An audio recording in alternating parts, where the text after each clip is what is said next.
Yes, Paloma. How beautiful is that? And the new memoir is out. This is it. They've blacked out How a bit beautiful here. is They've this? blocked it out because it may be offensive to some viewers. So, I mean, you can But say it.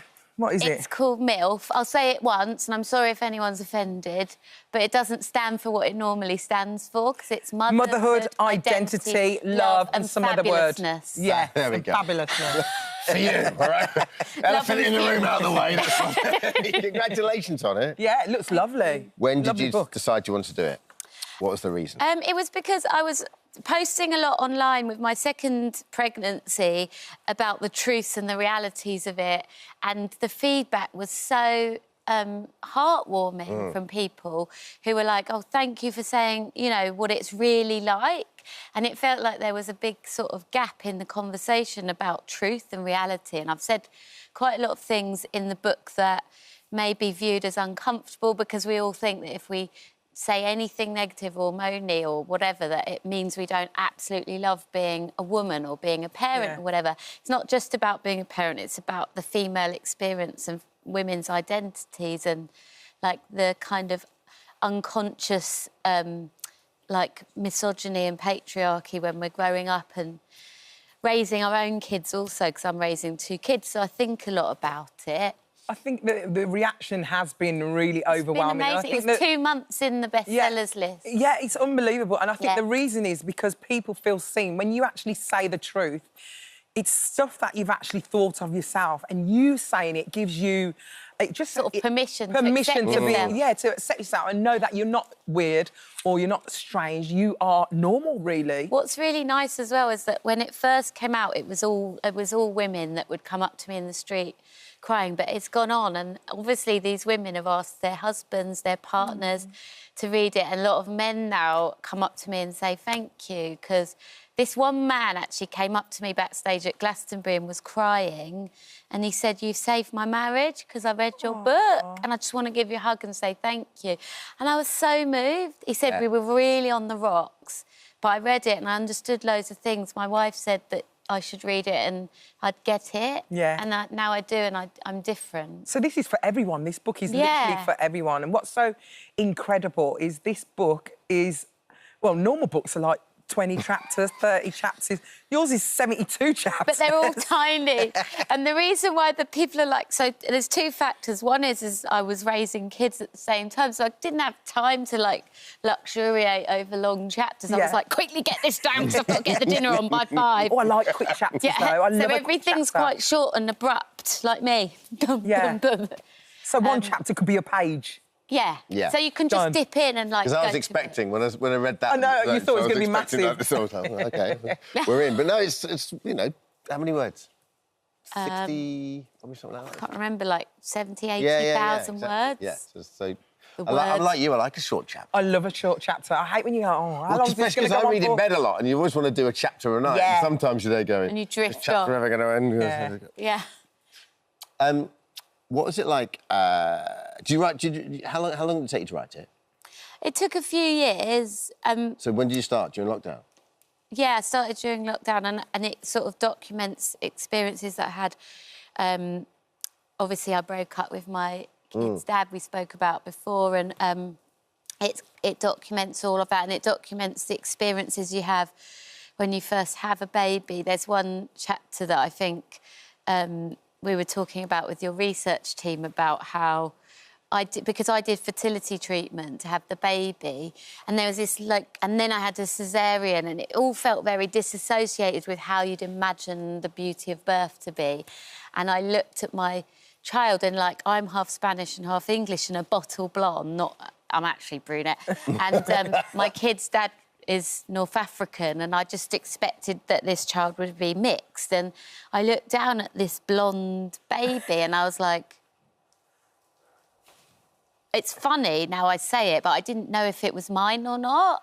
And actually, obviously she is, like, I've raised her, but actually that happens a lot to people who go through fertility treatment or who have caesareans or have difficult births, where we all want to go, I love this child instantly, I know this child looks like me. And socially, that's what we expect. And that's what we expect, and we're pressured to feel that. And I didn't, and I just was... And I actually wrote an email to the fertility clinic to see if there was a chance that they might have used somebody else's sperm or egg, or both. Yeah.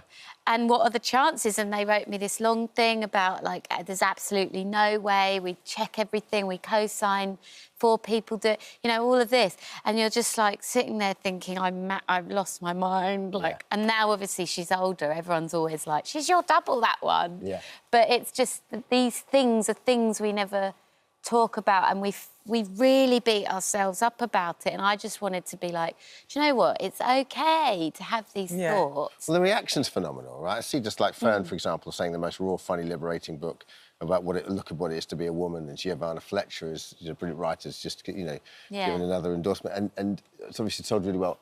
When you first started, and, you know, and you're a raw and honest writer with your music as well, when you first started, was there ever a moment where you went, OK, how much do I want to share? Or am I all in?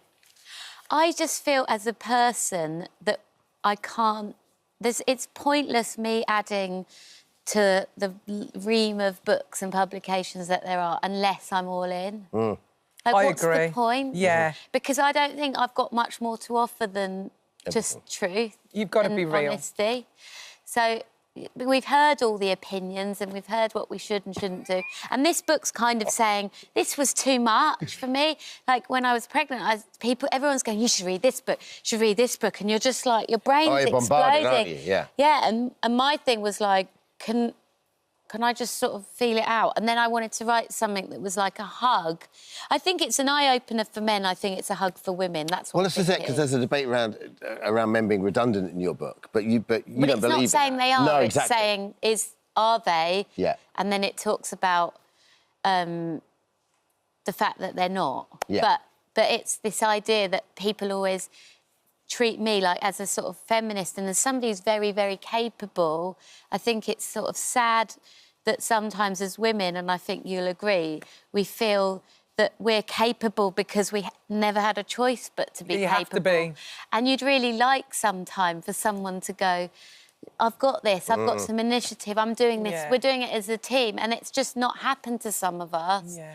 And then everyone goes, oh, she'll be all right, she'll be all right. And sometimes you're sort of sick of that. You're like, I don't think men are redundant. I just think that maybe these gender-assigned roles that are a bit dated aren't right now. But that means that there are new roles that, you know, we really want things like safety, we want companionship, friendship, somebody with initiative, you know, and all these things come massively at the fore when you've got kids to raise. Yeah, for sure. It's so interesting that someone came up to you and said, you sorted out my marriage through this book.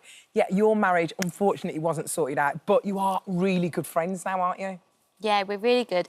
And it sort of makes me think as well that sometimes we also have to understand that they say a relationship ended, but I don't look at it like that anymore. It's not ended at all, has it? It's changed shape. Yeah. It's changed shape. Yeah. So are you dating at the moment? Are you on the apps or anything like that? I did go on the apps and it wasn't for me. I think they're dangerous. Yeah. I've written an article about it in the papers, but I think they, you know, posh like that. I think that they're a bit In what way are they dangerous. dangerous? In what way? Because number one, I felt that as a mother of 2 kids, that it made me more vulnerable. Yeah. Because I'm putting myself out there, and I, like you, I'm a very, like, open person. Yeah. And you just don't know who's going to target you. So true. And I also feel like a lot of the people on them are quite jaded, or they're just extreme love bombers. And unfortunately, I quite fall for a love bomb. I really love love. And attention. We all love a bit of love. This one seems nice. Yeah, this always seems lovely. It's so nice. It's always there. Just like, won't leave me alone. It's outside the television centre now. Just like really. Lovely to know it all worked out just fine. No, but I find them dangerous, so I don't think I will be using them. But you've got someone lovely in your life at the moment. You're happy. I'm not commenting on that.